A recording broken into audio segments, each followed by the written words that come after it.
त्र्यंबकं यजामहे सुगंधिं पुष्टिवर्धनम्। ओम नमः शिवाय।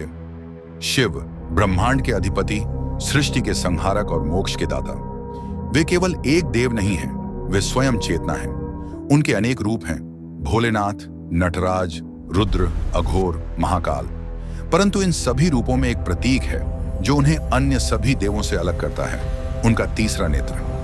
यह तीसरा नेत्र केवल एक अग्निमयी आंख नहीं है, यह संहार की शक्ति, ज्ञान की सीमा और चेतना की पराकाष्ठा का प्रतीक है। क्या वास्तव में शिव के माथे पर एक और आंख थी? क्या वह केवल एक प्रतीक है या कोई वास्तविक रहस्य जिसे हजारों वर्षों से योगियों ने छिपा रखा है? आज हम इसी गूढ़ और दिव्य रहस्य की कथा में प्रवेश करेंगे, शिव के तीसरे नेत्र के रहस्य की। शिव त्रिनेत्रधारी क्यों कहलाए? हिंदू धर्म के ग्रंथों में शिव को त्रिनेत्रधारी कहा गया है। उनके दो सामान्य नेत्र संसार की भौतिकता को देखते हैं, दुख, सुख, राग, द्वेष। परंतु उनका तीसरा नेत्र मध्य ललाट पर स्थित एक ऐसा द्वार है जो उन्हें ब्रह्मांड के पार की चीजों को देखने की शक्ति देता है। यह नेत्र केवल देखने का साधन नहीं, संहार और सृजन का केंद्र है। त्रिनेत्र का तात्पर्य है भूत, वर्तमान और भविष्य पर सम्यक दृष्टि। यह समय से परे सत्य के परम स्रोत को देखने का माध्यम है। जब यह नेत्र खुलता है तो केवल दृश्य वस्तुएं नहीं, अहंकार, माया और अज्ञान सब कुछ भस्म हो जाता है। तीसरे नेत्र की उत्पत्ति की कथा।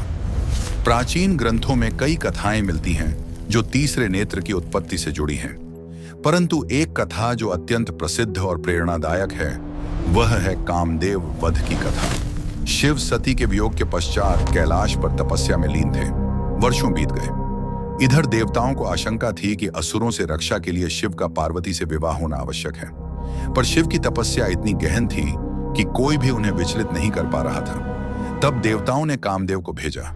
उन्होंने वसंत ऋतु का वातावरण रचा, पुष्पों से भरा आकाश, मृदुल वायु और मनमोहक संगीत का संचार किया।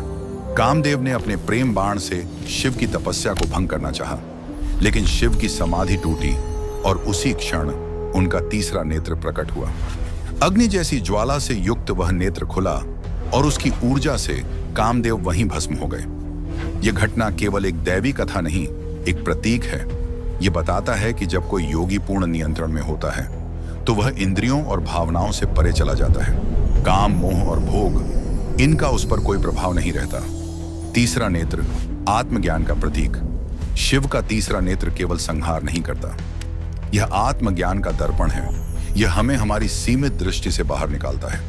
योग और ध्यान के मार्ग में साधक जब अपनी चेतना को उच्च स्तर पर ले जाता है तो उसकी ऊर्जा आज्ञा चक्र में केंद्रित होती है, जो ललाट के मध्य में स्थित होता है। यही स्थान तीसरे नेत्र का प्रतीक है। जब यह चक्र जागृत होता है तो व्यक्ति को अदृश्य चीजें भी दृष्टिगोचर होने लगती हैं। वह भविष्य को भांप सकता है, दूसरे के मन को पढ़ सकता है और माया की सीमाओं से मुक्त हो सकता है। शिव का तीसरा नेत्र इसी स्थिति का द्योतक है। त्रिपुरासुर वध। तीसरे नेत्र का प्रयोग।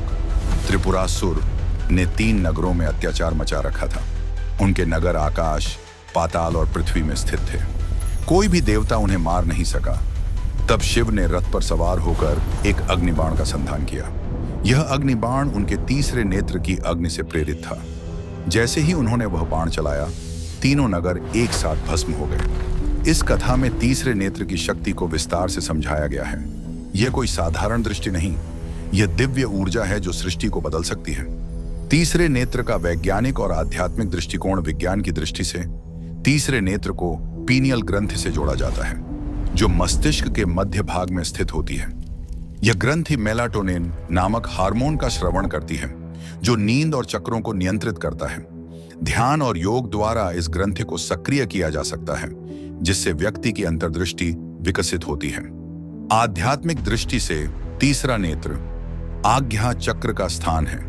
यह चक्र सभी चक्रों का नियंत्रण केंद्र है। जब यह जागृत होता है तो व्यक्ति को ब्रह्म ज्ञान की अनुभूति होती है।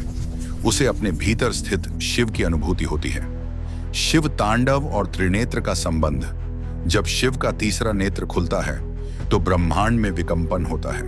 प्रकृति कांपती है, दिशाएं थर्राती हैं और समय थम जाता है।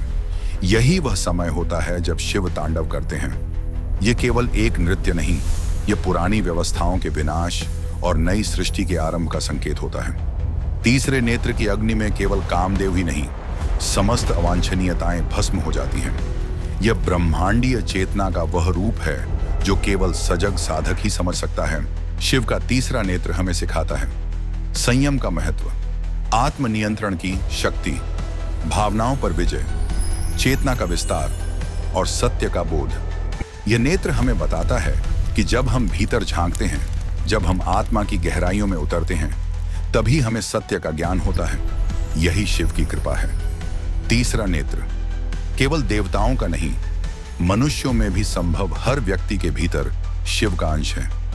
योग, ध्यान, संयम और सच्चे मार्गदर्शन से वह अपने भीतर के त्रिनेत्र को जागृत कर सकता है।